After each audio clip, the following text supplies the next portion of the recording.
शातिर हिंदी व्याकरण। बच्चों, मेरा सबसे पहला प्रश्न है कि हमें व्याकरण की आवश्यकता क्यों है? क्योंकि व्याकरण ही भाषा को शुद्ध करने के नियम बताता है। व्याकरण के द्वारा ही हम शुद्ध हिंदी बोल सकते हैं, पढ़ सकते हैं और लिख सकते हैं। तो आज हम व्याकरण में सीखेंगे पाठ 2 वर्ण। इस चित्र को देखिए। यहाँ बच्चे के मुख से 2 आवाज निकली, पापा, भालू। पापा में प के नीचे हलंत लगा, इसे हलंत का चिन्ह कहा जाता है।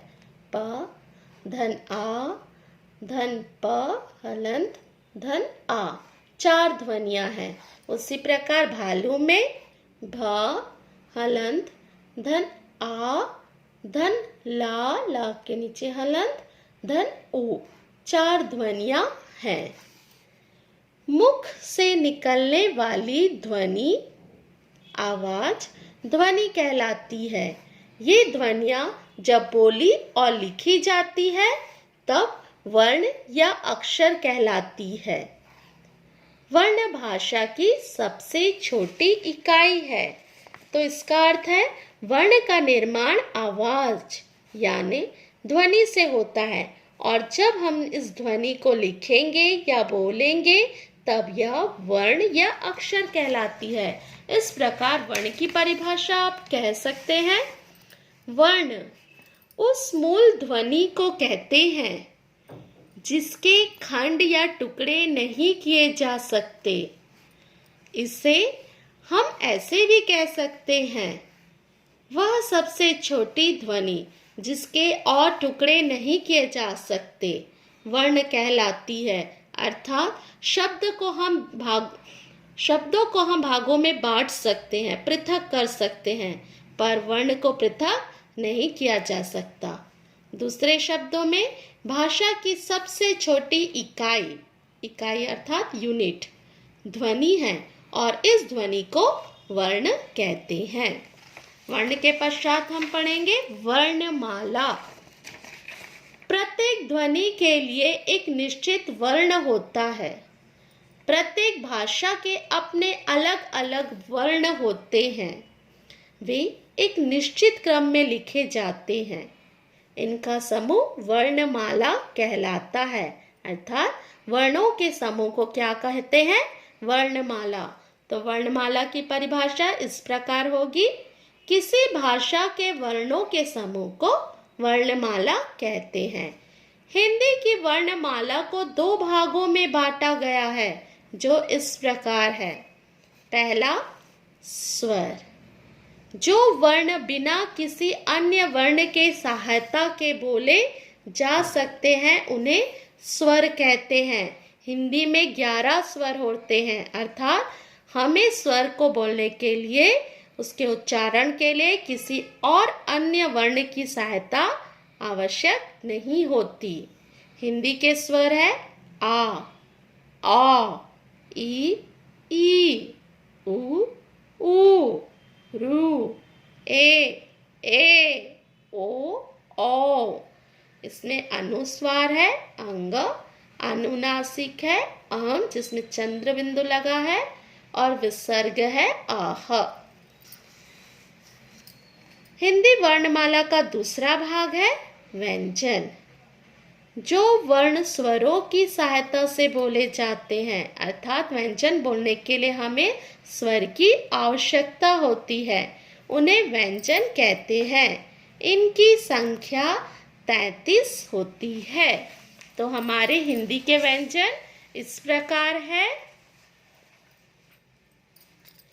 क, ख, ग, घ, ण, च, छ, ज, झ, ञ, ट, ठ, ड, ढ, ण, त, थ, द, ध, न, प, फ, ब, भ, म, य, र, ल, व, श, श, स, ह।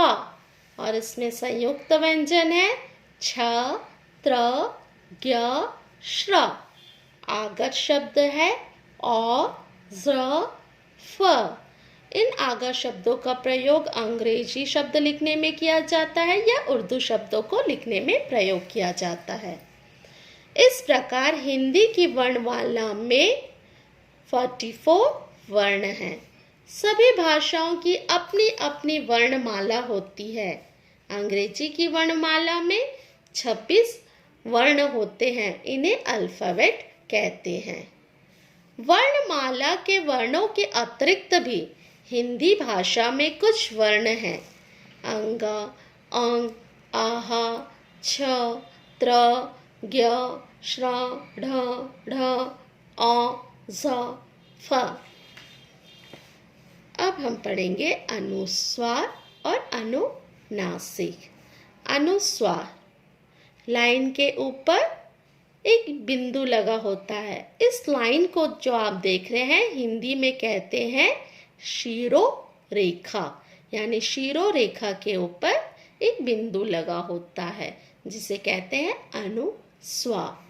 और अनुनासिक, शिरोरेखा के ऊपर इस तरह से चंद्र बनाकर, अर्धचंद्र बनाकर उसके ऊपर बिंदु लगा होता है, इसे चंद्र बिंदु भी कहा जाता है। अनुस्वर और अनुनासिक को हम और भी अच्छी तरीके से जान सकते हैं। जैसे अनुस्वार, मैंने आपको बताया इस लाइन को क्या कहते हैं, शिरोरेखा के ऊपर बिंदु है। अनुस्वार व्यंजन शब्द है। अनुनासिक, चंद्र बिंदु, शिरोरेखा के ऊपर चंद्र बिंदु लगा होता है और यह स्वर है।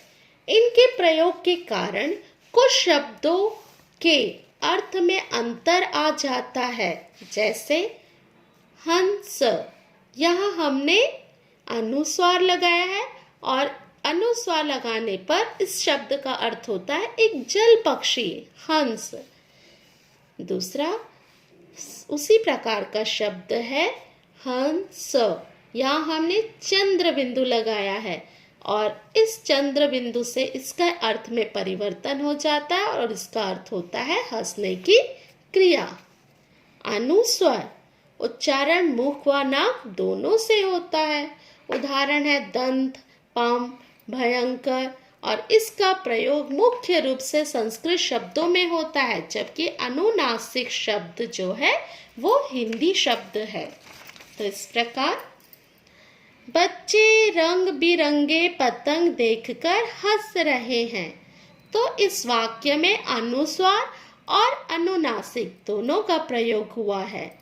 यहाँ रंग बिरंगी, पतंग, हंस शब्दों में अनुस्वार और अनुनासिक चंद्र बिंदु चिन्ह लगे हैं। ये अनुस्वार और अनुनासिक कहलाते हैं। अनुस्वार का चिन्ह शिरोरेखा के ऊपर एक बिंदु और अनुनासिक का चिन्ह शिरोरेखा के ऊपर अर्धचंद्र बिंदु है। अह का चिन्ह 2 बिंदु लगा होता है जिसे विसर्ग कहा जाता है। इसका उच्चारण करने में कुछ ह की आवाज आती है, जैसे प्राता, आता। और ये संस्कृत शब्द है, इसे विसर्ग कहा जाता है। इसके बाद बारी आती है संयुक्त व्यंजन। संयुक्त यानी आपस में जुड़ा हुआ, व्यंजन यानी जब 2 व्यंजनों से मिलकर बनता है कोई शब्द, कोई वर्ण, वो कहलाता है संयुक्त व्यंजन। छ, त्र, ज्ञ, श्र, ये 4 संयुक्त व्यंजन हैं। इन्हें संयुक्ताक्षर भी कहते हैं। ये 2 व्यंजनों को मिलाकर बनते हैं। किस प्रकार, देखिए। मैं 3री कक्षा में पढ़ता हूँ। यहाँ छ शब्द क और श से मिलकर बना है छ, कक्षा। मैं पत्र लिखता हूँ। त्र शब्द, त्र शब्द दो व्यंजनों से मिलकर बनता है, ता धन र, त्र। उसी प्रकार ये बहुत ज्ञानी है, ज्ञानी पुरुष है। ज्ञ शब्द भी बना हुआ है जा निया शब्द से मिलकर। किसान बहुत श्रम करता है, यहाँ श्रम शब्द में श्रा भी श और र से मिलकर बना, यानी दो व्यंजनों से मिलकर श्र का निर्माण हुआ है। आइए दोहराएं इसे।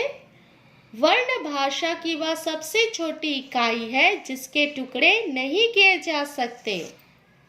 सभी भाषाओं के निश्चित वर्ण होते हैं। वर्णों के सही क्रम को वर्णमाला कहते हैं। आशा करती हूँ बच्चों आपको ये जरूर समझ आया होगा। अब हम इसके अभ्यास प्रश्न करेंगे। पहला है क्रम से वर्ण लिखिए। क्रम से हम वर्ण लिख रहे हैं अ आ ई उ ऊ ऋ ए ओ ओ। उसी तरह से व्यंजन शब्दों को भी क्रम से लिखना है हमें।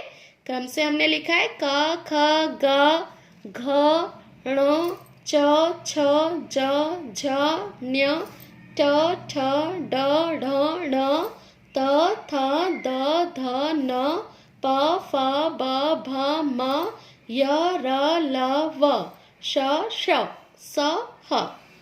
हमारा दूसरा प्रश्न है सही शब्द चुनकर लिखे। यहाँ विकल्प दिए गए हैं, इन विकल्पों को हमें ढूंढकर इन सेंटेंस को, इन वाक्यों को पूरा करना है। पहला है भाषा की सबसे छोटी इकाई क्या है जी, वर्ण है।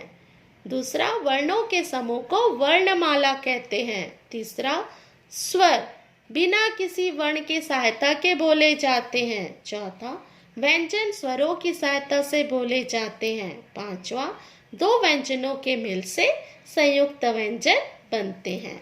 उसी प्रकार तीसरा प्रश्न है हमारा व्यंजन, संयुक्त व्यंजन बनाना है तो क और शा मिलकर बना छ, ज न्य बन के बना ज्ञ, त और र दो व्यंजन मिलकर बने त्र और श धन र, यहाँ दो व्यंजन मिलकर बने श्र। चौथा प्रश्न चिन्ह को नाम से मिलाइए।